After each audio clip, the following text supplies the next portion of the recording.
May reaction po ba ang si Pangulo or ang Malacanang dun sa ulat na di umano yung mga Chinese spies ay may donasyon sa PNP?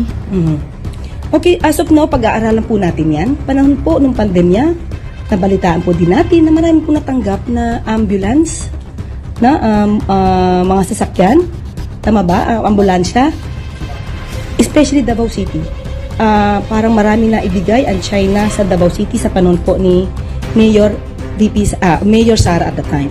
Ito ang latest update sa mga di umano'y Chinese spies na naaresto nito lamang Pebrero na napaulat na may malaking koneksyon umano sa pamahalaan ng gobyerno at malapitin umano ang nasabing politiko sa gobyerno ng China. Panibagong araw, panibagong revelasyon na naman na tila makalaglag pa nga ang mga natukoy pa sa mga nasabing Chinese spies dahil na rin sa masusing investigasyon ng mga otoridad sa mga nasabing espiya. Tila only in the Philippines nga raw ang ganitong sistema na kahit ang isang nakatalagang personahe sa gobyerno, mataas o mababa man, ay tumatanggap umano ng suhol para sa kani-kanilang pangsariling interes. Paano naman kaya umano ang mga mamamayan na nagtiwala at nagbabayad pa ng buwis na salaring nagpapasweldo sa mga may katungkulan sa gobyerno, ay sila rin naman pala umano ang nagpapahamak sa ating mahal na Pilipinas. Kaya naman binalaan na ng palasyo si Vice President Sara Duterte sa paghihikayat daw nito sa publiko na maglabas ng hinanakit sa administrasyon at sa tila malugod na pagtanggap ng bise, partikular na sa bagong inihaing alok sa kaniya ng isang Chinese ambassador. Kaya babala ng Malacanang sa mga di umano'y pang sariling aksyon ng bise, pwede raw itong mauwi sa kasong sedisyon. Narito ang buong detalye. Ngunit bago tayo magpatuloy, huwag kalimutang i-like, share, subscribe, and click the notification bell for more updates and for more upcoming videos. Maraming salamat! Bumuelta ang Malacanang sa naging aksyon at pahayag ni Vice President Sara Duterte na pwede umanong ipakita ng taong bayan ang kanilang galit sa gobyerno. Sinabi yan ng bise nang maikot siya sa ilang barangay sa Cebu City. Giit niya protektado ng saligang batas ang karapatan ng kahit na sino na ipahayag ang kanilang hinanaing sa gobyerno. Pero babala ng palasyo, isang hakbang na lamang ito bago ituring na sedisyon.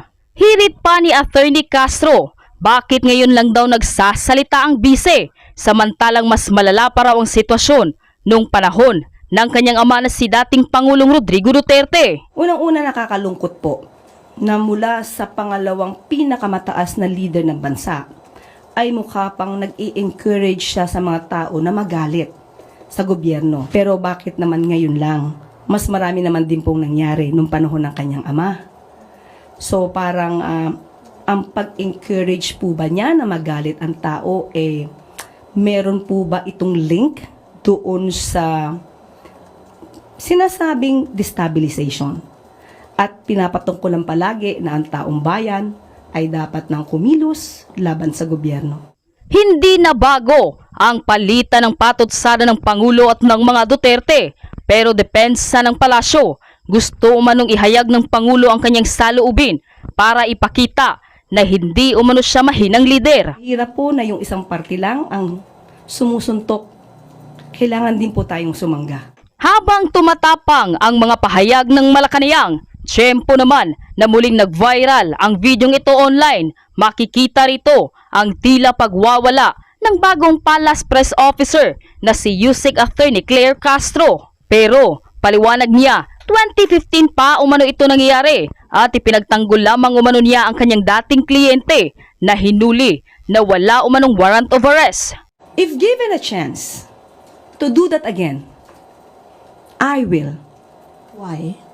Because I did that for justice. Samantala, 10 bagong motorsiklo para sa mga pulis ang natanggap ng lokal na pamahalaan ng Maynila noong September 2022.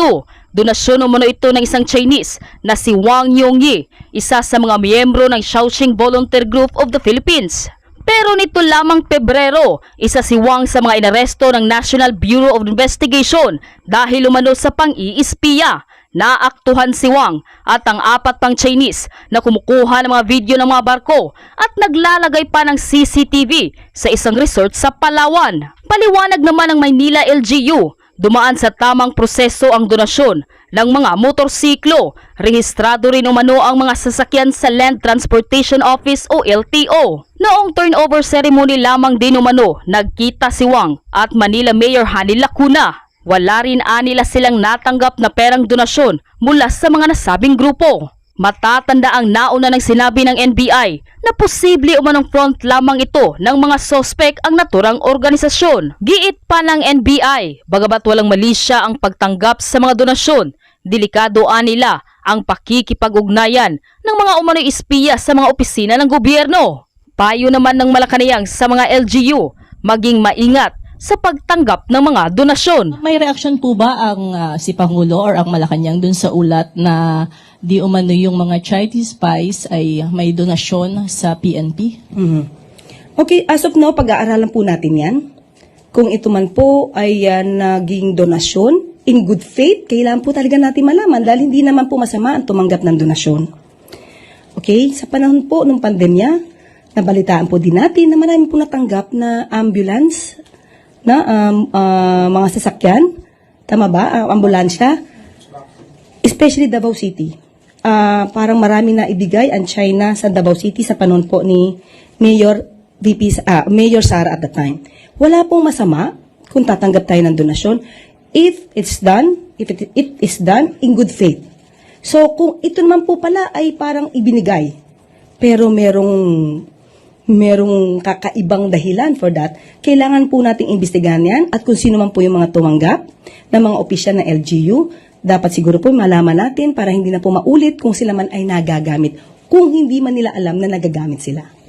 Bukod kasi umano sa mga LGU, nakatanggap din umano ng mga donasyon ng ilang pulis, kaya pinaiimbestigahan na rin ito ng palasyo. Ika nga ng ilang mamamayan nating Pilipino, tila unti-unti na umano tayong sinasakop ng patago ng mga nasabing dayuhan.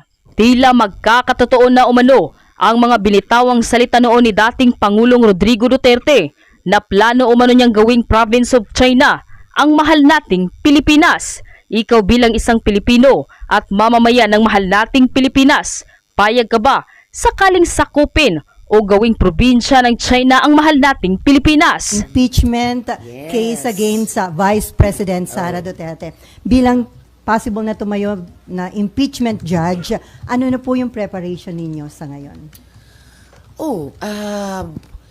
Bago pa man hinain yung kasong iyon, and I have to say about those cases, syempre malaya naman kahit sino na dumulog sa Korte Suprema, questionin ang isang articles of impeachment at yung prosesong maaring ibunga niyan. Pero ang masasabi ko lang and konektado dun sa paghahanda, yung ganyang kaso o mga kaso, hindi dapat maging hadlang na ituloy namin sa Senado ang aming trabaho.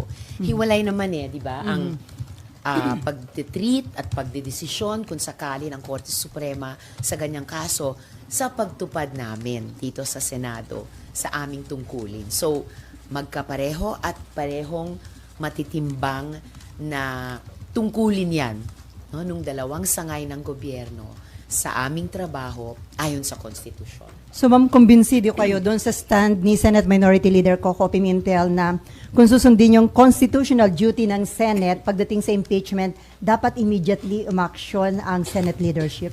Sumang-ayon ako at sumasang-ayon hanggang ngayon sa pananaw ni Senate Minority Leader Senator Coco Pimentel na ang linaw ng utos ng konstitusyon sa amin forthwith at mas klaro pa nga sa Pilipino agad.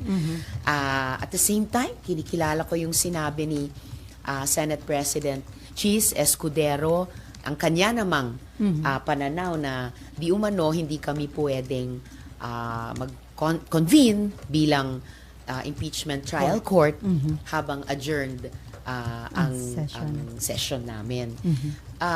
Pero kaya sumasang-ayon din ako sa sinabi ni SP na magtatawag daw siya ng isang all-members caucus at sana doon sa caucus na yon mapakinggan ng aming mga kasama ang mga argumento ni Senator Coco kung bakit di lamang pwede kundi dapat mag-convene na kami bilang impeachment court para i-tackle yung articles of impeachment.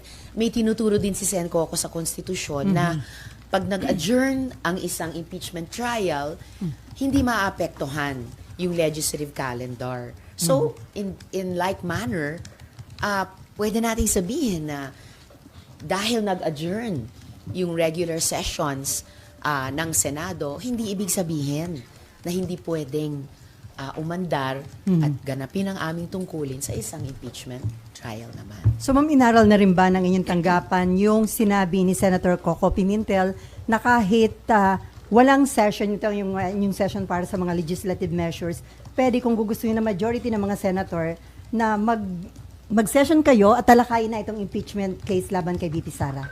And Kung gugustuhin na majority ng mga senator. Yes, at kung taming pag-intindi ko kay Senator Coco, hindi lang pwede kung hindi dapat.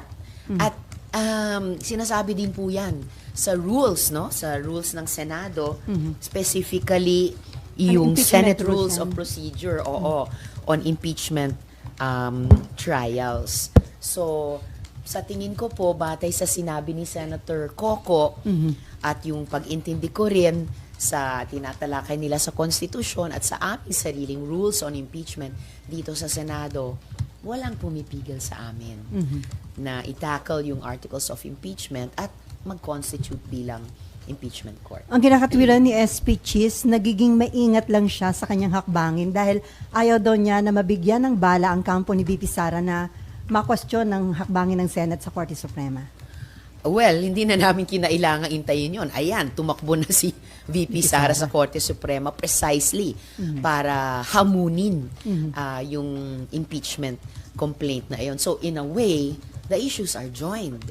And muli, napapanahon sabihin, walang pumipigil sa amin sa Senado. Ito pa rin ang aming tungkulin sa ilalim ng konstitusyon. Ma'am, before RG, bukod sa inyo, sino pang ibang senador ang sumusuporta sa stand ni Senator Coco Pimentel? At sa panawagang All Senators Caucus? Sa All Senators Caucus, hindi ko pa sigurado kung ilan pa ang sumusuporta sa ideyang yon. But I wouldn't be surprised kung majority na rin sa bilang. Ay dahil ilang beses na rin naman kaming nag-All Senators Caucus sa mga mahalagang issue na hindi kaagad pinagkakasunduan. And at this time, no, sa taong ito, ano pa ang isa sa pinaka-importante kung di itong tanong ng impeachment? Okay, RG. Even before the adjournment nung February 8, never po bang napag-usapan kahit sa lounge or informally yung matter of impeachment among senators?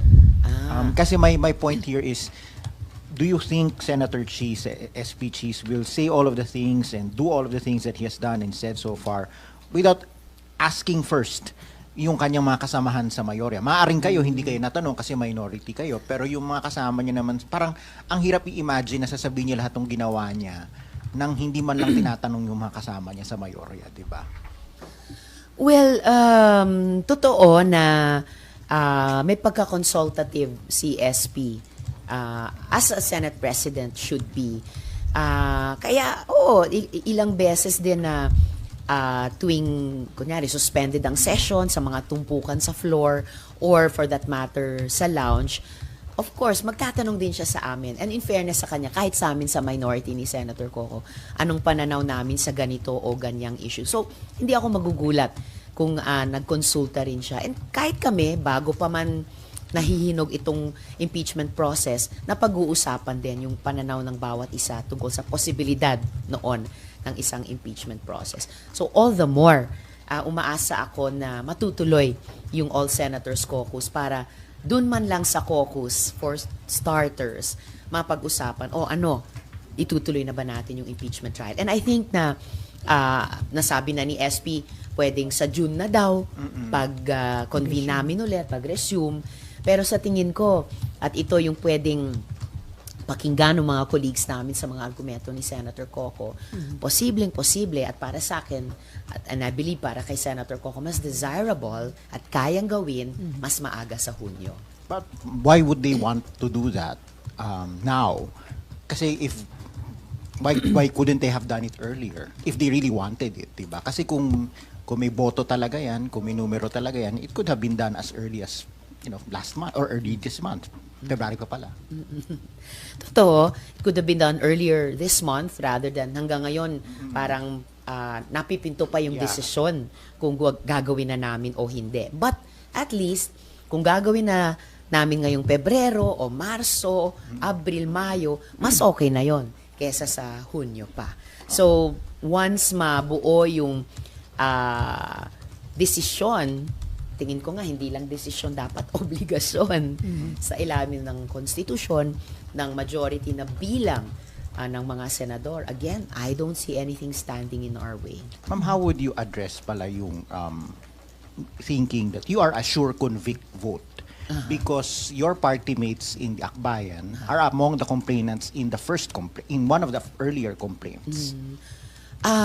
Akbayan was the endorser, not a complainant but the endorser of the first complaint. Pero bago pa man hinain nung aming mga allies sa civil society yung several impeachment complaints, bago pa man in-endorse yung mga complaints na iyon ng iba't ibang mga representante sa House, nire-raise na namin dito sa Senado ng minority. Nire-raise ko na rin yung mga issue ng transparency and accountability na ilan sa mga importanteng grounds ng iba't ibang articles of impeachment na inihain sa House.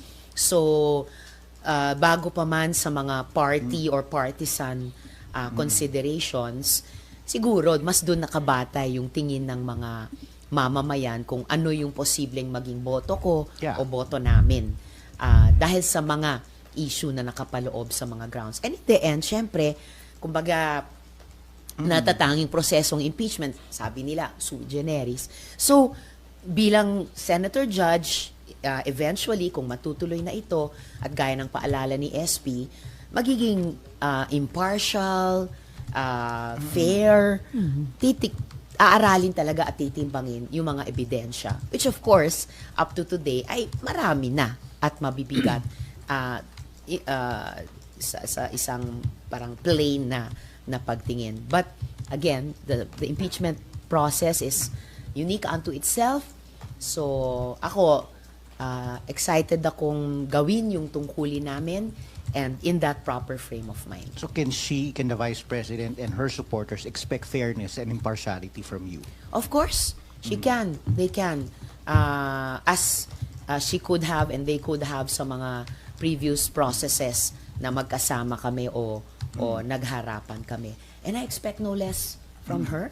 Is it Actually, really possible for you to set aside everything that happened in the past, especially in the past budget hearing? Kasi immortalize na yung exchanges ninyo sa YouTube, sa SOCMED, and I'm sure it's still fresh in your mind. So parang how can you divorce that, if you may, from the idea of whatever your appreciation of her arguments and her evidence may be during the trial, whenever it happens? well, syempre, nobody can completely divorce oneself or forget what has happened. At kahit yung mga nasa social media, syempre, resibo yun sa aming lahat.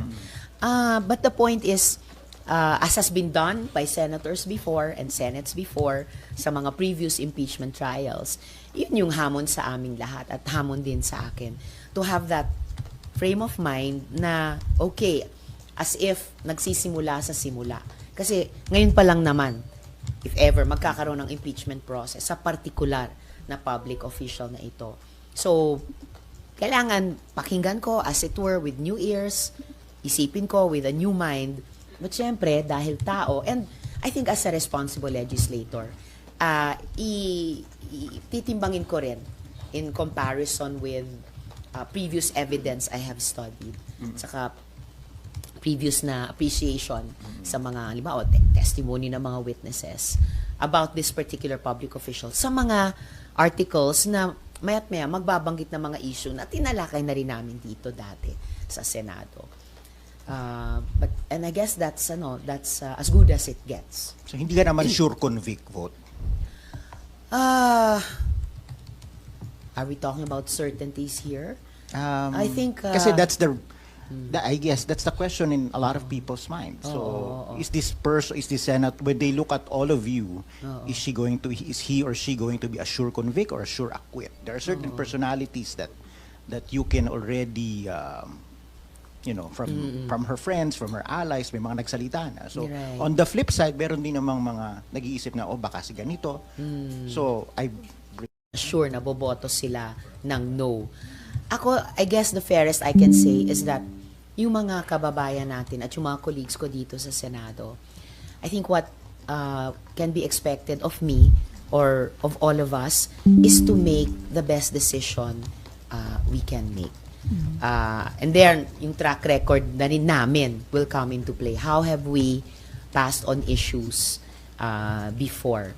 And I tend to be a very consistent person in my work. So, I'll start from there. So too early to say na may judgment ka na, ma'am. I think fair enough to say na may judgment na akong namumuo the past several years na nakita ko sa performance Kahit wala ni pa itong impeachment. VP on the issues na inimbestiga namin dati or dinebate namin dati, some of which ay mga pumasok sa importanteng grounds ng impeachment. Okay. And then, before Mayan, so ma'am, si Attorney Calleja, ang sabi niya, di ba nag-adjourn kayo ng February 5, pero technically, pwede pa kayo nag-session ng 6 and 7. Correct. Oho, para at least natalakay itong impeachment case against BP Sara. So sa tingin niyo ba, parang possible na may constitutional violation ba na nangyari? Or Oh, I hope not. Ang pakiramdam ko sa kung tao ang konstitusyon, kung tinitignan niya kami sa Senado, tingin ko parang ang ugali pa rin niya sa amin ay, napapanahon pa rin ngayon. Gawin niyo ang inyong tungkulin. Na huwag kailangang intayin ng Hunyo, but any day, any month now, mag-convene bilang impeachment court, i-tackle yung mga articles of impeachment na tinransmit sa amin ng House. In fairness sa kanila, sa araw na iyon, nung huling session namin. Okay, Mayan, and then Cecil. Ma'am, just to clarify, sabi nyo kasi you assure VP na magiging fair kayo and objective, but you said also may judgment na kayo based sa performance niya. So, what does that mean? Ang namumuong, I hear from your voice na may pareho, similar tayong health condition. Sorry. Okay, so back to your question.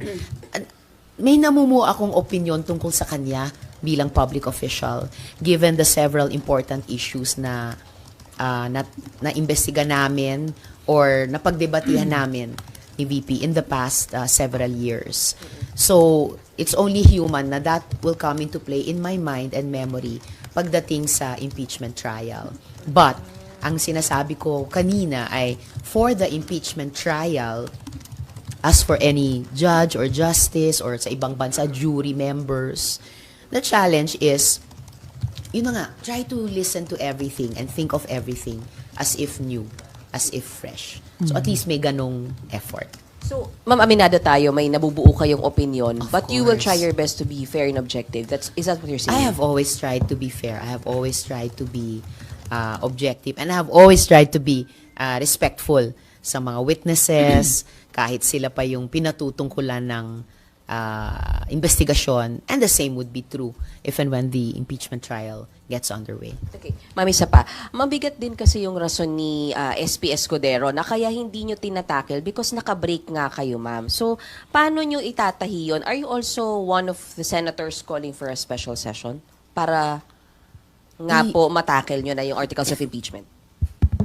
Any proper mode na magpapakonvene sa amin ulit kahit naka-break ang legislative calendar para matalakay namin itong napaka-importanting usapin. Kasi di ba ang Kongreso, nagsasabatas siya, nag-iimbestiga ng reso, nagpapasa ng taunang budget. Siya rin ay dumidinig sa mga impeachment complaints if and when these are filed. So whether special session o at kung sino man ang mag-request nun, kami ba, Malacanang ba, for me, secondary yun. Ang primary ay sumunod kami sa utos ng konstitusyon. Aren't you happy dun sa tarang plano ni SP na gawin yung pre-trial pag-resume nyo ng June so that the trial itself will happen when the 20th Congress opens? Parang ganun na yung plano niya. So far. Sobrang matagal na yun, ma'am. Sorry. Medyo sobrang matagal na. And kapag ganun ang mangyari, ganun mag-play out, magre-renege kami na Senate of the 19th Congress na gawin ang aming tungkulin. na dinigin itong articles of impeachment. And to be fair, not just to the public official who would be on the stand, most of all, at ito sa issue ng fairness, objectivity, impartiality, to be fair to the people. Kasi mga kababayan natin ay nagreklamo sa ganito at ganyang mga issue. Mga kababayan din natin nag-file ng iba't ibang impeachment complaints. And we as the Senate, like the House which did its duty on this matter of impeachment, we owe our kababayan to fulfill our duty on this impeachment process. Isa na lang. Kasi parang ang sinasabi naman ni SP, hindi naman masasayang yung oras nyo. Kasi yung pre-trial on June, kung mangyayari siya, is submission ng summons. Basically, maraming mangyayari. Amendments ng rules nyo. So parang yung 30 days nyo, pagbalik nyo ng June, is magagamit naman ng husto. Para daw pagbalik nyo ng July, trial proper, in 3 months, tapos kayo, October may verdict. So is it something na kaya nyong i-accept kung talagang... Hindi naman mahirap tanggapin yung usapin ng kailan, yung time frame. Kasi all throughout the 3 years of a Congress, dami naming pwede at dapat gawing trabaho. Pero usapin ng sino, yung casting. I mean, people are speculating, ihambing yung composition nitong 19th Congress Senate sa posibleng composition ng 20th Congress Senate. Pero lahat yan, ball in play or lahat yan fluid. Pero para sa akin, magiging malaking pagpapabaya sa responsibilidad namin, Senado ngayon ng 19th Congress, na gawin ang aming trabaho sa impeachment complaint na ito. Totoo, hindi masasayang ang panahon dahil magagawa namin yung mga preliminaries, pero hindi na namin mapapatupad yung rules ng impeachment trial dahil 20th Congress Senate na ang magpapatupad nito. Yes po, may problema. Okay. Sign language, tapos Okay na? subtitles. Okay.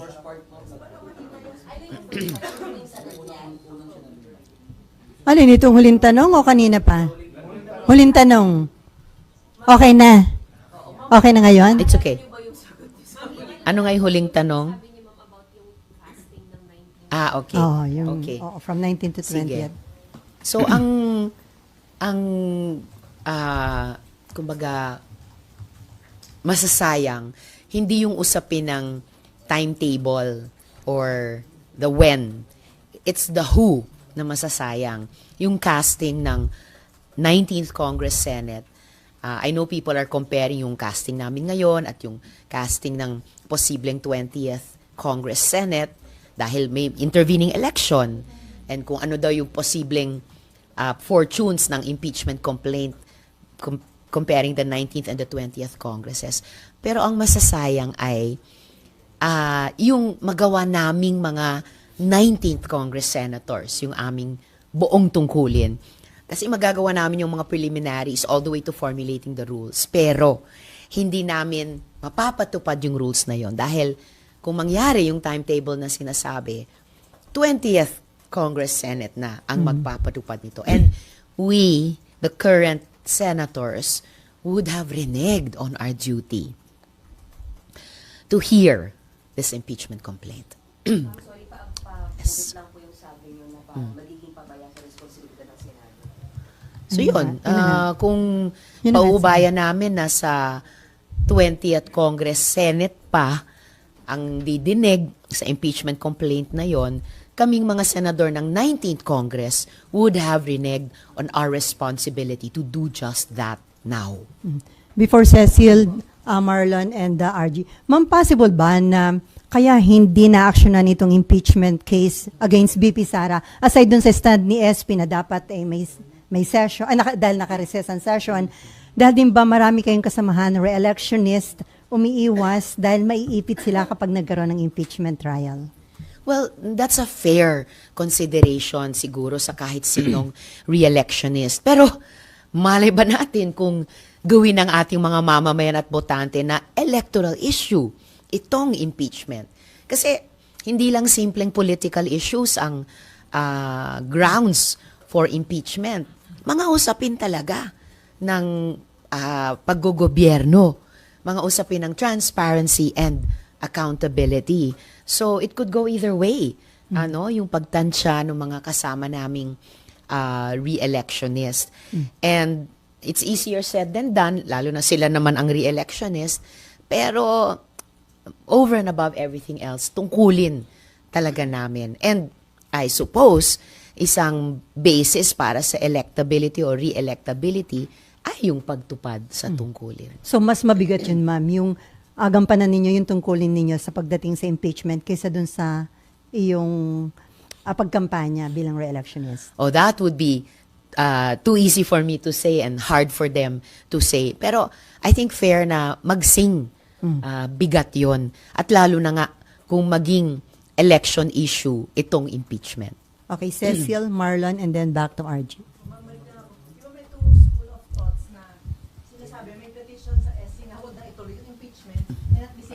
Madaliin yung proceeding sa impeachment. Ano po yung masasabi mo para mas mag-guide yung public to parang side, alin ba yung better? Mas yung Supreme Court ang gagabay sa ating lahat, pati sa amin dito sa Senado, dahil inutusan na nila kami, among others, mag-reply dun sa kaso ni VP Sara.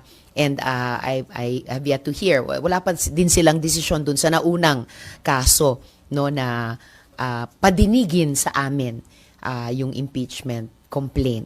So, Supreme Court mas ang magsasalita tungkol dyan. Ang masasabi ko lang sa ating mga kababayan ay yung napag-uusapan na natin na dapat talaga agad naming talakayin yung impeachment complaint. Sayang na naintay pa na meron pang kababayan, abogado na kailangan maghain ng kaso para lang utusan kami gawin ang aming tungkulin. At ayan na nga, yung subject ng impeachment complaint ay naghain pa ng kaso sa Korte Suprema. Sayang, no? Rather than naghain ng kaso doon, sana nauna na yung pagharap niya sa amin dito sa Senado. Nga lang, di pa kami nagko-convene. So I think various actors ay kailangang i-play yung aming nararapat na role at sana ayusin namin yung sequence of events. Dahil on some fronts parang nauuna yung bagon kaysa sa kalabaw. This is not just politics, di ba? Parang may perang involved ng taong bayan. Yung hinahabol natin. Exactly. Of course, people say, at tama din sila na impeachment processes are eminently political, pero definitely ang pera at buwis ng mamamayan na perang hinahawakan lang ng gobyerno para gastusin para sa taong bayan, that is more than a political issue, it's a governance issue at definitely subject ng mga proseso ng pagsingil ng accountability tulad ng impeachment. Na pag pinalagpas natin, it would set a bad precedent. Sobrang bad precedent pag pinalagpas nating lahat. And yun, salamat para doon. Bad precedent din kung So, bad precedent kung palagpasin namin ng Senado.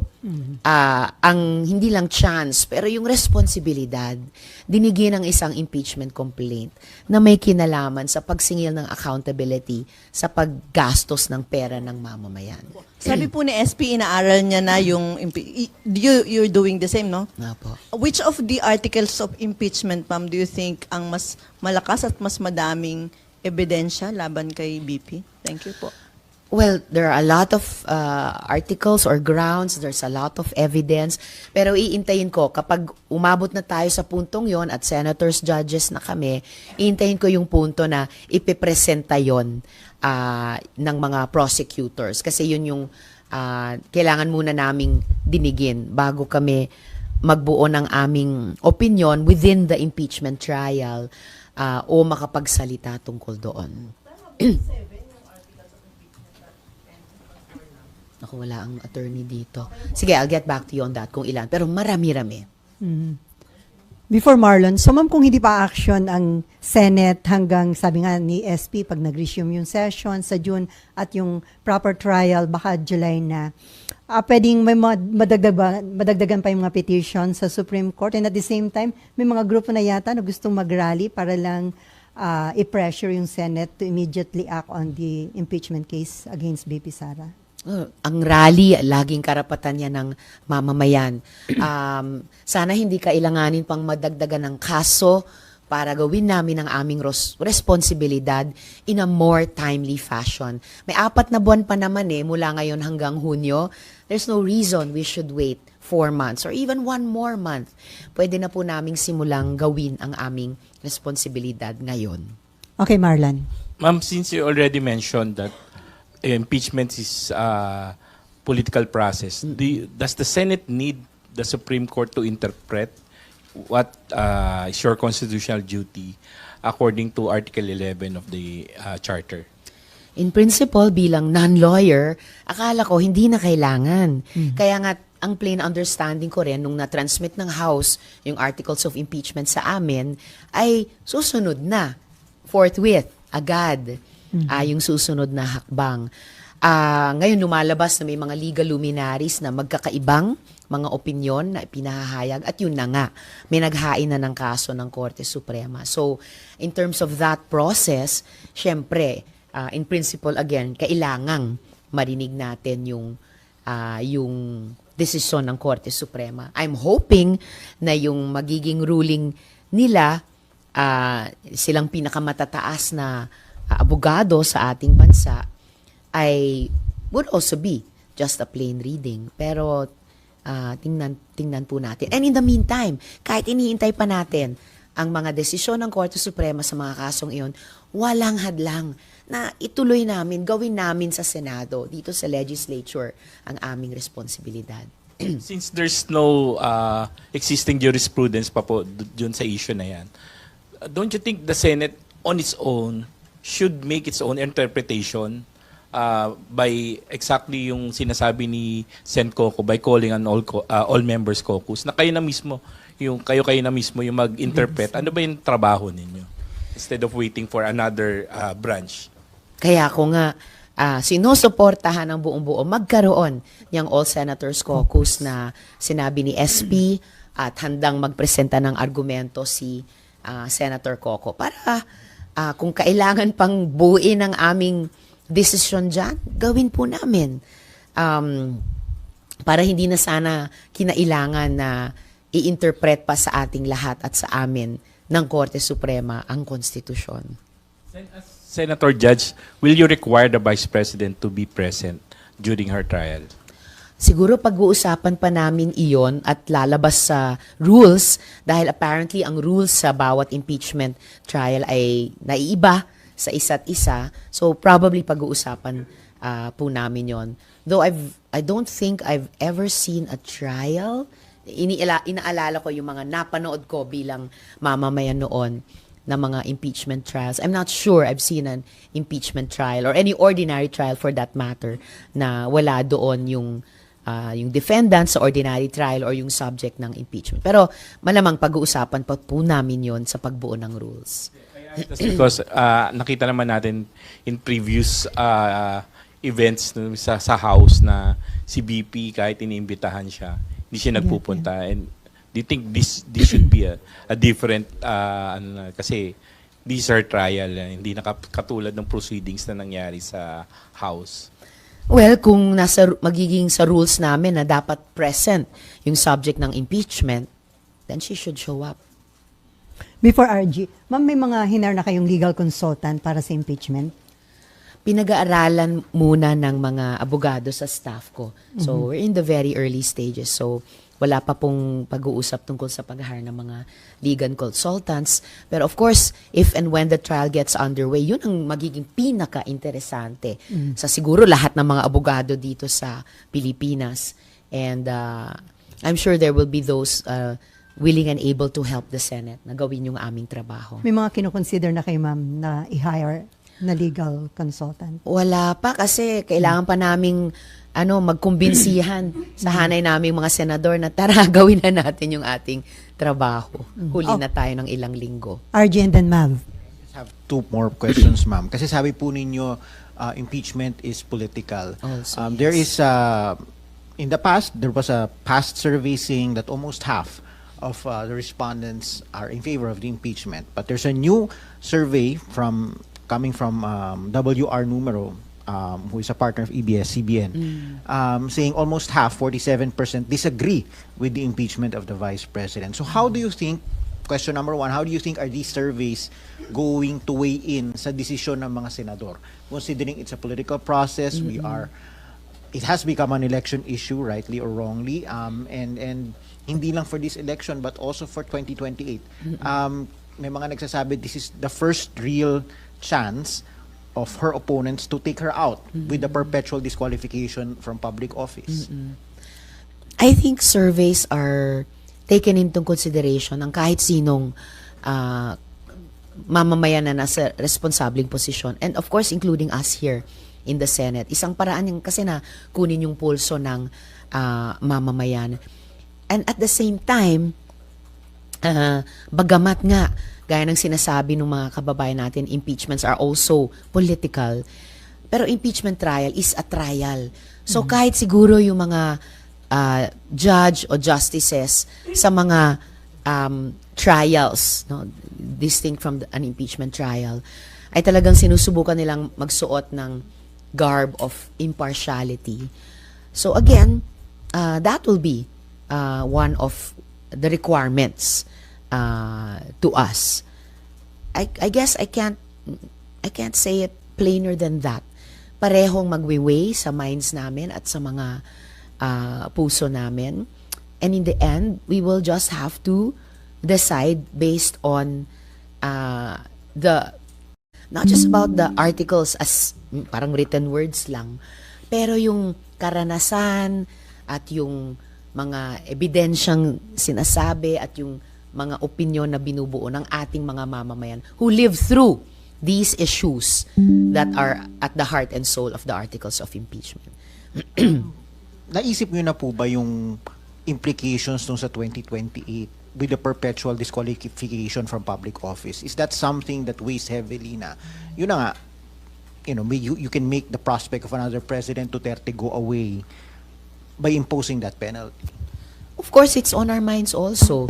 Kasi isa sa mga mabibigat na implikasyon yan or consequence ng isang impeachment. And for others na, lalo na yung mga victim survivors na nakatrabaho namin sa mga earlier investigations, na mga earlier issues, para sa kanila, hindi nga ito looking forward lamang sa mga future na mga eleksyon. Para sa kanila, and para din sa amin na mga allies nila, it's also finally a reckoning sa mga past na mga krimen laban sa kanila na never pa nila nakakuha ng substantive na hustisya at saka never pa sa kanilang nakasingil ng accountability. So, in a way, kung matuloy na yung impeachment trial, past and future will collide in the present. And imperfect as any process is, imperfect as any decision is, baka pagkakataon din ito at responsibilidad sa amin sa Senado to give a little bit more of a measure of justice and accountability sa mga hindi pa nakatanggap nito. Okay, Mav. Ma'am, hello. Ayan. Ma'am, you already mentioned na yun nga po, past and present future will collide. Do you think it would be possible to differentiate si VP Sara dun sa tatay niya na naging presidente? Because a lot of the past investigations ng Senate were concerning mostly the past administration, not really VP Sara po. Of course, we must distinguish VP Sara from Duterte, the former president. Di naman si Duterte ang ini-impeach Ibang process yung napipinto sa kanila, yung ICC. So, labas yon sa impeachment trial. So, kapag matuloy na yung impeachment trial, there is only one public official na implicated dyan, and that's VP Sara alone. You mentioned lang din po kanina na you're very supportive of the All-Senator Caucus, but then for example po, hindi po ito matuloy. Would you go so far as na kausapin yung mga kapwa nyo senador, because you're also friends with them, na kung hindi tayo magko-caucus, convince them by your own po? Baka ngayon pa lang kinakausap na namin ni Sen Coco, yung mga kasama namin. So, again, that's part of the normal na ganap dito sa napaka-human na institution natin, napaka-Filipino na institution natin. And sana pag natuloy na yung All Senators Caucus, siguro sa loob nun, maraming kumbinsihan din. So, yeah, no problem. Sorry, ma'am, so meron po kayong kinakausap ni Sen Coco, and if meron nga po, ano po exactly yung napapag-usapan? Actually, wala pa akong nakakausap tungkol dyan, pero I'm guessing it wouldn't be impossible if Senator Coco is speaking to our colleagues. At yun na nga, nasulatan na niya yung si SP. Opo, at ginawang public yung sulat. Okay, ma'am, other topic na tayo. Ma'am, kahit nung December 30 binigay na deadline ni PBBM para nga tapusin na yung mga operasyon ng POGO sa bansa. Pero until now, marami pa rin mga galamay at POGO bosses ang nasa bansa at yung iba engaged pa rin sa mga illegal activities and criminality. So, nakukulangan ba kayo sa hakbang ng mga otoridad o talagang magiging mahirap na completely maging POGO-free tayo? Of course, mahirap maging completely POGO-free agad. Kasi at least 9 years na sila o 8 years sila nandito mula ng panahon ni Duterte. Pero mahirap man, we can put and we should put an end to them. Diba? Inanunsyo yung ban sa kanila, SONA pa, Hulyo pa, more than half a year ago. Nailabas na namin yung committee report ng Senate Committee on Women, Children, Family Relations, and Gender Equality. Last month or early this month, nakahain na yung aming anti-POGO bill.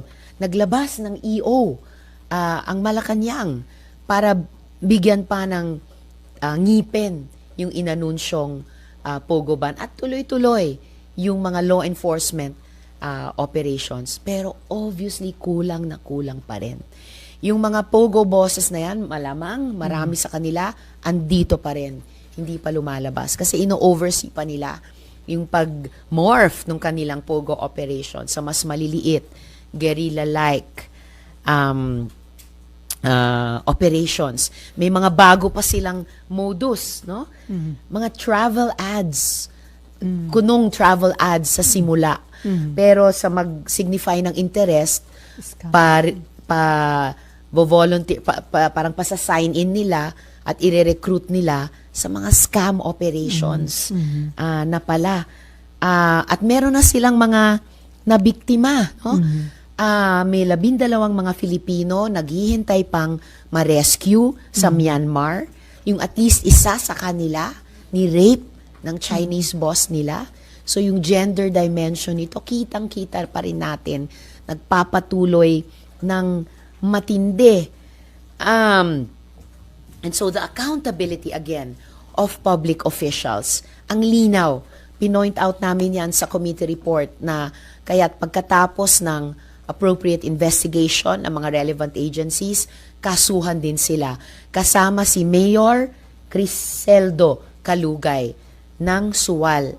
Dahil nabunyag ng mga hearings namin na yung staff niya ang mismong nagpapirma doon o nagpanotaryo doon sa affidavit ni Guo Huaping kahit wala na pala noon sa Pilipinas si Guo Huaping. Hindi po mamamayagpag yung mga POGO na yan kung walang ganyang mga public officials na nagpoprotekta sa kanila. And I'm very happy that we are meant na kaya nilang makuha yung mga cellphone number at iba pang mga data. So, nakakabahala po ba ito? Nakakabahala at nakakagalit talaga. Ang kakapal talaga ng mga mukha, di ba? Ang tatapang talaga ng mga apog, di ba? Kasunod na yan ng, di ba, yung unang naarestong mga di-umanong Chinese spies na yung ganyang mga espionage equipment nila nakaturo dun sa isang coastline ng West Philippine Sea.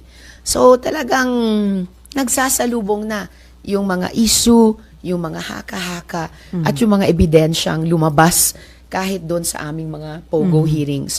Konektado yan sa presensya ng China sa ating energy system, sa ating power sector, yung kanilang presensya sa ating telecommunication sector. At yan, ngayon nakikita natin, yung hindi pa talaga masettle na issue ng espionage. Ultimong sa palibot ng ating mga military at naval at Air Force camps. Hindi pa rin na-settle yung issue ni Shi Zhejiang, yung confessed Chinese spy na nagsabing si Guo Huaping ay kapwa, tawag ng Nika, agent of influence. So, nakakabahala po talaga at nagpapakita na yung presensya ng China hindi lang sa West Philippine Sea, pero sa iba't ibang sektor ng ating lipunan at ekonomiya ay intertwined din dito sa usapin ng POGOs. At ang kalulungkot, may kasabwat na Pinoy na binabayaran daw na about 2,500 a day. Wow. Diba? So talagang 2,500 nga ba? tour guide. Tour guide. Wow! Baka mainggit yung mga totoong tour guides at operators natin, no, na sobrang nag-suffer at di pa nakaka-recover mula ng panahon ng pandemya. So talagang nakakalungkot at sobrang nakaka-disappoint at galit kung may mga kababayan pa tayong tumutulong sa mga Chinong ito na mag-espiya sa ating sariling bayan. Okay, Ace and then Marlon. Ace. Hello. Bukod dun sa travel scam, sa tingin niyo lumipat na itong mga pogo dun sa kidnapping kasi sabi ng PNP na yung sa international student nila na nakidnap possibly may kinalaman daw sa pogo. Tapos tumataas din by 40 na yata yung cases na may kinalaman sa kidnapping ng Chinese nationals. Thank you. Oh my God. Well, yung pag-ngidnap nila sa isa't isa, maaga nang lumabas yun na problema, di ba? Bago pa nating tuluyang at matinding inimbestiga ang pogo at yung epekto nila sa ating mga Pilipino. Pero kung yung nauna na nilang pagkikidnap sa isa't isa at sabi noon kaugnay ng pagkakautang dahil sa gambling, kung yan ay may resurgence ngayon, tapos nangingidnap pa sila ng mga Pilipino, no? At kung mga estudyante pa, kung pumapatay pa sa mga driver o household staff nila, ay talagang nakakatakot. At kung yung kidnapping as a whole ay may resurgence dahil sa pogo, so ayan, nakikita na naman natin kung paano ang pogo ay naging pugad talaga ng iba't ibang mga krimen laban sa ating mga Pilipino at laban pa sa mga dayuhan dito sa Pilipinas. So, napakalaking public safety issue talaga. Okay, na Ace. Marlon. Dapat bang payagan ng BI yung tinatawag na self-deportation? Kasi marami daw dun sa mga naaresto, hindi lang mga POGO bosses, pero yung mga POGO employees na mga Chinese who are being allowed na self-deportation, sila yung aalis sa Pilipinas? Or dapat po ba yung BI, yung gobyerno, yung mag-ensure na talagang pupunta sila dun sa destination nila? Kasi may mga reports din ng PAOK na nakuha na nagkakaroon ng parang stopover. At doon, pag nag-stopover, nakakatakas yung mga na-deport na POGO employees. And hindi natin alam kung makakabalik sila sa Pilipinas o pupunta sa ibang lugar para makapambiktima ulit. Oh, that's interesting and important. Lalo na kung yung stopover ay mga bansa, halimbawa tulad ng Cambodia, na dati ng hub ng POGO at mula doon dito sila pumunta. At nung araw ng SONA, pagkatapos i-anunsyo ang ban, na-pick up yung chatter sa mga Chinese websites na yung mga POGO dito ay naghahanda ng lumipat o bumalik sa Cambodia na naman. Na alam din natin na human trafficking destination para sa mga Pilipino na binibiktima sa mga POGO at scam hubs doon. Importante din iyan dahil naging pattern din dati na halimbawa yung mga dineport mula rito, mula sa POGO hubs dito, ay pumabalik lang naman. O kung hindi pa nakakaalis dito, halimbawa yung POGO hub sa Porac, Pampanga, yung mga workers doon later nahanap sa POGO hub doon naman sa Cebu. Showing yung interlocking directorates din ng mga POGO hubs dito sa Pilipinas. Or yung mga na-rescue sa POGO hub sa ibang bansa, inuwi dito, mga kababayan natin, nagre-repeat victimization doon sa ibang bansa. So, importante sana na kahit may so-called self-deportation, na in fact, isa sa mga unang ipinanawagan ng ating mga otoridad, syempre, kung lalabas sila sa Pilipinas, dadaan naman sila. Dapat, dadaan naman sa Bureau of Immigration. And for any vetting as well ng ating mga law enforcement authorities na innocent victim survivors ba sila, pa-self-deport, or nagkaroon ba sila ng criminal record dito, dapat malaman din, lalo na kung later on, magtutour na naman sila dito or papasok na naman bilang workers. At kung may ganong mga criminal records, either way, sana magkaroon ng cooperation, coordination sa mga immigration authorities dun sa ibang mga bansa, whether yung final destinations nila or kung saan man sila posibleng mag-stop over para siguruhin na talagang makakarating sa dapat pupuntahan at hindi magdi-detour somewhere, no, to the detriment ng hindi lang Philippine pero regional na efforts na tapusin itong pogo nightmare na ito. Don't you think lahat na yung deportation dapat gawing mandatory instead of payagan yung sinasabi nga nilang self-deportation? Well, ngayon ko rin lang narinig kasi yung term na self-deportation. Kung deportation talaga, so dapat may organized action sa panig ng sending government at yung pagtanggap din sa kanila nung receiving government or gobyerno man ng home country nila. Sa espionage lang, don't think the Senate or that should, kasi may naka-file na bill si, I think it was Jinggoy Senator Estrada. Jinggoy na on para palakasin yung espionage law sa Pilipinas. Kasi to sunod-sunod na naman yung arrest ng mga Chinese national allegedly involved in spying.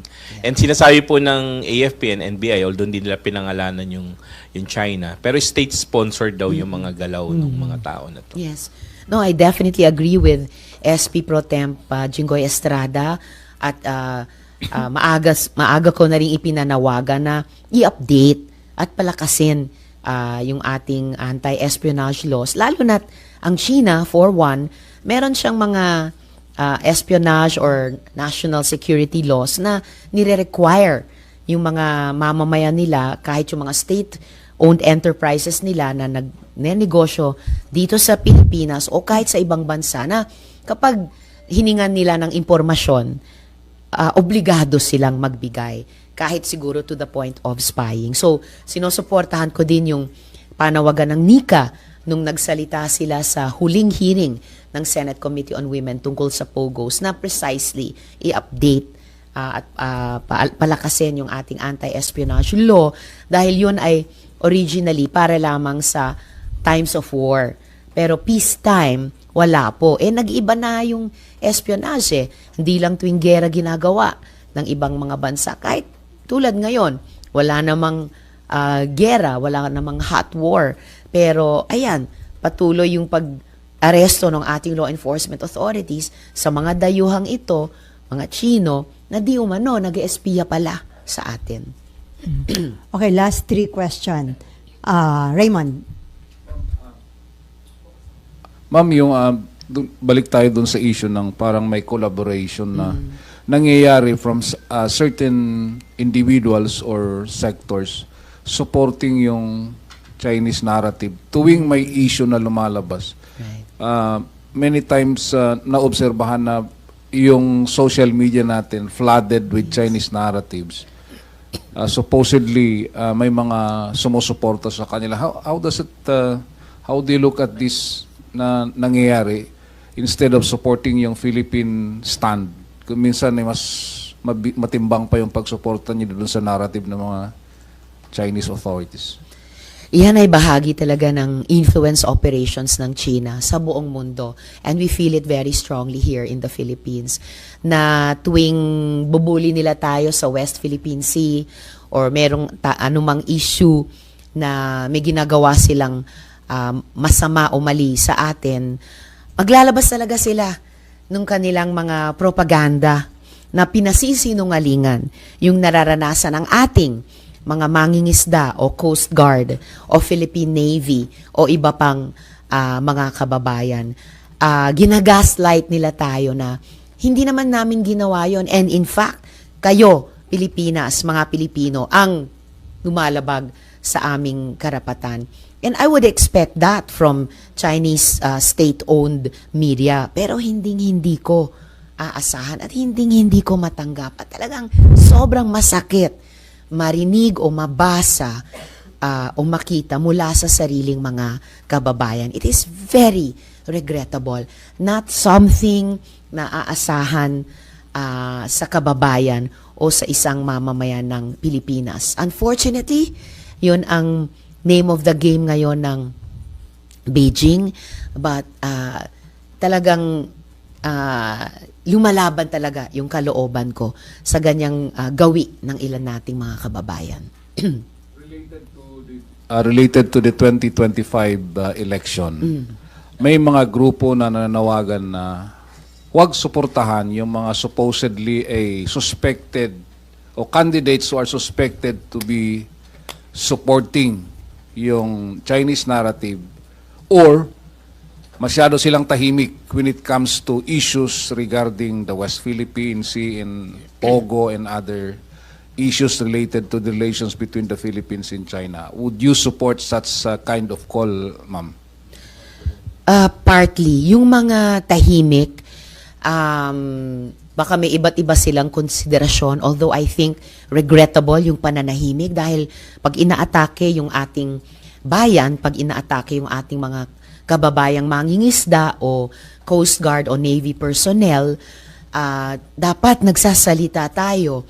Pero I would support that call dun sa mga sinasabing sumusuporta sa Chinese narrative. May termino nga kahit dati pa Manchurian candidates, yung mga sumusuporta o sinusuportahan ng Beijing. Kasi ang linaw na kahit sa mga napaka-recent issues, kung ganong kasama ng mga state-sponsored ng China na mga gawain dito sa ating bansa. Yan man ay Pogo, yan man ay pakikialam sa ating energy sector, yan man ay pakikialam sa ating telecommunication sector, yan man ay tahasang pag-espionage laban sa ating bansa. So, at this point in time, klarong hindi natin kaalyado ang China. At kapag may importanteng proseso tayong gagawin, tulad ng eleksyon, napipili tayo ng ating mga leader, dapat klarong para sa Pilipinas at national interest ang kanilang magiging paggogobyerno o pagpapasa ng mga batas. At hindi para sa interes ng China na makakasakit sa interes ng ating bayan. Okay, Mav. Ma'am, you remember after po nung SONA ng presidente na sinabi niya nga po na ibaban na yung POGOs, there was a time na wala na talaga yung mga scam texts, parang nanahimik po talaga lahat. Why do you think nagkaroon po ng resurgence recently? Yeah, napansin ko rin nga yan And it's really very worrying na totoo, dumadami na naman yung mga kababayan natin, kahit yung mga kamag-anak natin, mga kaibigan, nagre-reklamo na, wow, may resurgence na naman ng mga scam texts and messages. Kumpara nga nung panahon ng Hulyo, Agosto, nung nakaraang taon, ang daming ang nakapansin na, wow, talagang drop. Kung hindi man zero, steep drop ng volume ng mga scam texts and messages. Kaya may realization na, talagang revenue stream din yan ng mga Pogo.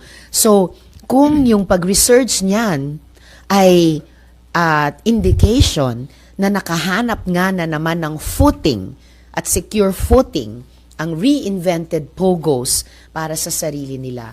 So, bukod sa ang laking estorbo na naman ng scam text at messages sa atin, very worrying kung naka-land na naman on their 2 feet ang mga Pogos sa atin. Oh, and yes, dapat yung mga loopholes dun sa EO na nabanggit ko kanina, that was Executive Order 74, dapat ma-address.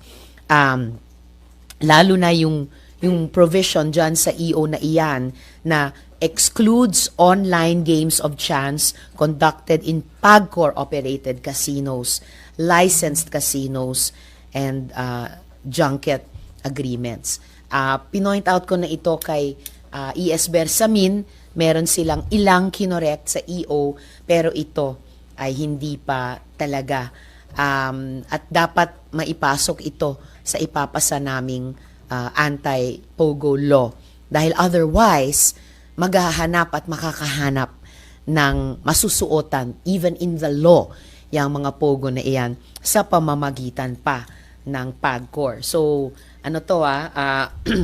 wake-up call ito, serving of notice ito sa PAGCOR na huwag nilang papayagan itong mga reinvented POGOs makahanap ng espasyo sa mga casino at mga casinos na may junket agreements na nasa ilalim ng jurisdiction ng PAGCOR. And we will, as best as we can, we will see to it that they won't be able to sa batas na ipapasa namin. And this is a call again to the executive na gawin din yan sa EO nila. From Seth. Do you think there should be a moratorium muna sa mga, lalo na yung mga online casinos, gambling, dahil nga po, alam natin, naglilipatan yung mga POGO, so this might be an opening for them? I think that would be a very good option to consider. Kung hindi makakatch up yung law enforcers sa pag-stamp out ng POGOs, kung may dangerous openings pa rin o loopholes sa EO, kung hindi pa naipasa ang batas, I think a moratorium would be a very good option for the executive to consider, all the way from Malacanang to PAGCOR itself. Yes, why not? Bakit hindi nila pag-aralan yan? And then from Cecil, sabi nga daw ni Senate President Chis Escudero, dapat aralin din yung impact ng PIGO. Right. Agree. PIGO, POGO, baka hindi lang isang letra ang difference. But first things first, ipatupad natin 100% yung POGO ban as provided in the SONA pronouncement, the report ng Senate Committee on Women, yung EO, yung bill banning POGOs. Dahil kapag magawa natin yan, then mas mahusay din nating mahaharap yung legislative at saka any executive challenge